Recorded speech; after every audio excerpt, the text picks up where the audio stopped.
do something slightly different tonight from our usual. I'm sick of hearing my boring voice all the time. So we're going to be talking about Newcastle. We're all Newcastle United fans. We're going to be talking about their season so far. So kick things off. Do you think we're safe now, lads? Or yep, they look pretty much safe. Yeah. I can't see them being sucked into it totally now. I think we're out of the dogfight. So I think we're after that. Well, actually, we could have had that win off Villa, but it was touch and go before the Wolves game. But we're sorted. That result. I think. So looking towards next season then. Well, this season, what would be the target between now and the end of the season? Top 10 finish? Do you think that's realistic, or is it Colaccini or someone who set a target? How many points are on now? 39 points. I think Colaccini said 40 points or something like that. I'm pretty sure. Like, I think it's before the Wolves match. Yeah. He's like, if we can get 40 points, then that. I think that's fair enough. You've got to look to take as many as possible. Yeah. Obviously, don't like sort say. Of But yeah, I think Colaccini was just saying like 40 would be enough. Yeah. Yeah. Do you think 40 will keep you up this season? I don't know. It's debatable now. I think because Wigan have got there's a lot of teams. At the bottom. There's a lot of teams that if they maybe got the right results at the right times, then they'd be in.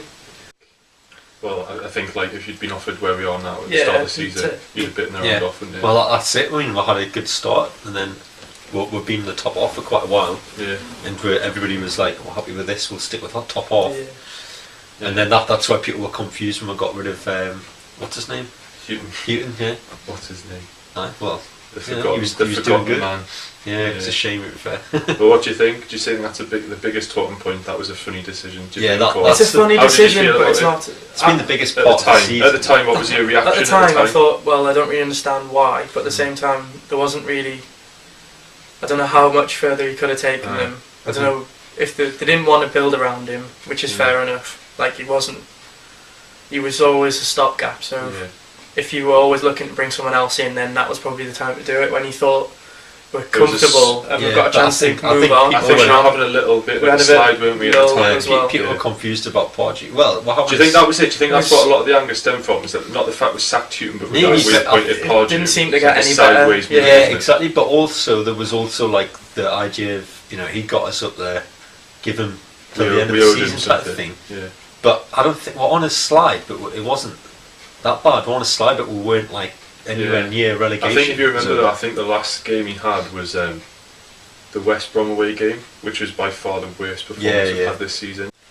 I just hope next season he doesn't try to change things too drastically. Too much, Just if we keep chugging along where we are, make the right signings. Yeah. But I think last time I said if we just signed like the same type of players as Tiote, not the same but those type of deals, like really cheap hidden but gem class. sort of thing. Yeah. If we can find some of them, because we can be good at doing that. Yeah. But we'll have had a few flops. Yeah. One thing that worried me about Pardew recently was when he said Shola was the best striker he'd ever worked with. I think coming to a Carlos Tevez is thinking. Yeah, he'll be so best. You've got to assume that he just literally had Tevez out in the back of his mind, never even thought of him. So what, like at the moment, what are your feelings about Mike Ashley? He's fat. You're not happy that he's out in charge of I don't know, Good intelligent observation there.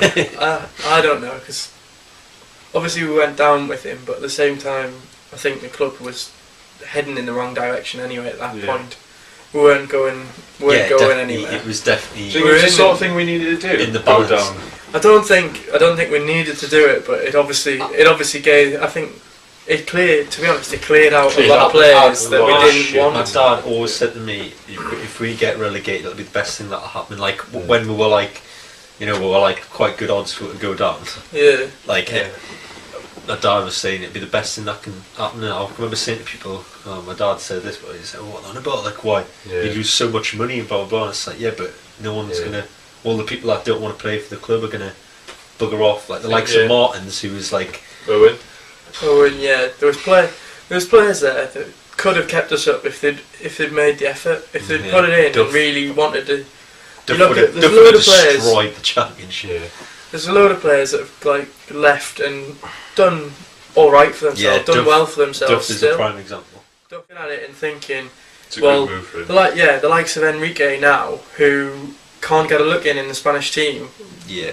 Because he's playing at us. Yeah. Whereas if he can get his move to Liverpool, he'd be straight in the Spanish squad. Be straight in the Spanish squad, and there's no chance he doesn't take that Capdevia's place. Because he was awful when he was 25, never mind like 34. He's always been the weakness. Yeah. The Spanish team. They've always just been so good at covering. It would be better to put like Fabregas as like left back instead. Just play, have a football. Do you think though? I mean, what do you think about keeping our top players? I think Nolan will stay because I think Nolan knows his level. I think he knows he's not going to play for better. I think he's of an age where he knows. I think Barton's been saying he thinks he's the best midfielder in England at the moment. So he's got to be looking and thinking, well, I can go to a club, but I can't see anyone taking a chance on him. That whole interview was like to a French magazine, and you always get players that when they not necessarily misinterpret, but when they give interviews to foreign magazines, they kind of just say a bit more. Yeah, you're not sure how much you sort of take the piss. Yeah, because like even like. Well, you get like foreign footballers saying that to English press, and like, even like sarcasm and stuff like that. Yeah, because he was being really snide about Barry, which to be fair, I think was warranted. Because Barry, he does his job, but he's nothing special. Yeah, he wasn't worth money. Talk all night about how shite Gareth Barry is. But do you not think the thing that's annoyed me slightly about Joey Barton this week is saying, I want the club to show a bit of ambition and stuff, but you think. Where's the loyalty? Like, I know there's no loyalty in football anymore, but we have stuck by him through. Well, we paid his wages for 6 months while he was in jail. Stuck by him through sending off after sending off, and it's not just been that as well. Injuries.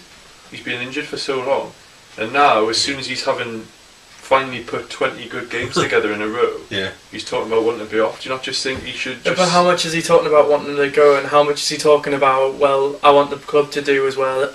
He's saying, I want the club to do as well as it possibly can. What's the point of me staying and sitting around and putting all in all these good performances to get us to mid-table? If every single player has that attitude, then, alright, we might lose Enrique, but it doesn't mean the whole team has to disintegrate just because Enrique goes in the summer. You look at it and you think, Carroll... You always worry that like this season, you'd have said Carroll, Barton, Nolan, because he's got all the goals, and Enrique were your top players. And you've sold 2 out of 4. Took out the ego. I think it gets overplayed, like these high expectations that Newcastle fans have, but I do think in the past they have been slightly over realistic. And I think it has brought us back down to earth. I think that's because when we had Sir Bobby and we had that really good spout of and Champions Keegan League days as well. Was even Keegan? Because if that first season under it hasn't actually been solid. that long. Really, since Bobby left, got sacked rather. So it's kind of you're not just going to go one season.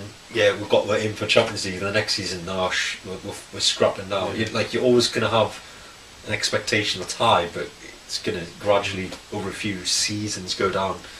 I don't think you're always just going to one season have high expectations and the next season then be ready to ready for relegation type of thing. Yeah.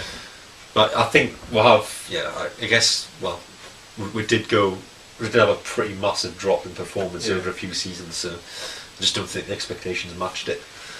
But we got used to being a top half comfortable side that was looking for Europe and playing in Europe. It annoys me having big European. It annoys me when people say Newcastle aren't a big club, because my definition of a big club is its fans and infrastructure generally. Yeah, exactly, that type of stuff. And it's so how can you say we're not a big club when you can say this to any team apart from Man United, when we had more fans attending matches when we were in the Championship. If you base it purely on trophies, that means Birmingham City are a bigger club than Arsenal. Yeah, exactly. Because of the Colin Cut, it's just not. It's not that's true. not how you define. Over the past 6 years, it's not how you define a big club. It's just right. So a year's time, right, we'll be talking on this sofa again, all unemployed.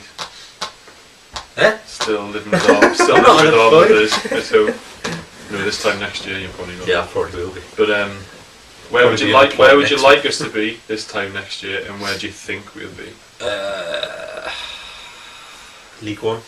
Not really. I think our realistic top end finish would be a 6th or 7th with a really good season. You'd have to bring in I think you'd have to spend your That 35 would million. be a hell of a season. Yeah, a hell of a season. You'd have to spend your 35 million perfectly, Yeah. and you'd have to bring in like And I think you're 3 or 4 relying players. on other teams Other who are ahead teams of us to not- getting worse. Yeah. I Yeah. think we'll sign That someone. would be like creeping in between. Like To be honest, I think for me, Tottenham, I would Liverpool. be happy if another solid mid-table finish, I'd be not a quite- relegation battle, just a solid like- mid-table finish, and I'd- maybe a little I run in think- the cup. I think we're going to sign a big name Yeah. who's That's always been our problem in the past. It was something like Like a like big a name. we'll Clivert. go and spend 50 We'll million sign in the another summer, and it'll Clivert, just be someone. like raise expectations. But I do think those days are over. Like I don't think where they're. I don't think they're going to overpay wind up. mercenaries who are just Yeah. after a big cash. They'll go for young. They'll probably go for someone quite young. I We think. can't I think do they're that going for the too Toyota often. though. types, aren't they? Yeah. Like, Yeah. We'll definitely have to do Toyota types, but I don't think we can keep. I We've gotta don't hope think we that- can just rely on youngsters keep coming through. I'm still unsure about the centre half pairing going forward. Yeah, And you can't. I like- you can't deny watching Colaccini go running through the whole of a team, devastating them, and then making a pinpoint It's exciting through stuff. ball. That is amazing. It is Playmaker exciting. extraordinaire. We always talk about him, don't we? Yeah, can't So beat funny. Colaccini. He always ends up like in the box and he's looking around thinking, Like, how the hell did I get How here? did that happen? He always looks so surprised. That wraps it up nicely. I'm sure we could Yeah. talk all night, but that'll do. Well, that'll be a long time, Yeah. quite a while. Quite a while, yeah. Yeah. That'll do. Didn't Thanks, seem that long. thanks for watching. Mum. Yeah, all 9 of you, Yeah. all 9 subscribers. Yeah. Right, cheers. Bye bye. That'll do. AGSportsNews. See, it's easy, man, isn't it? Piece of piss. You forget it.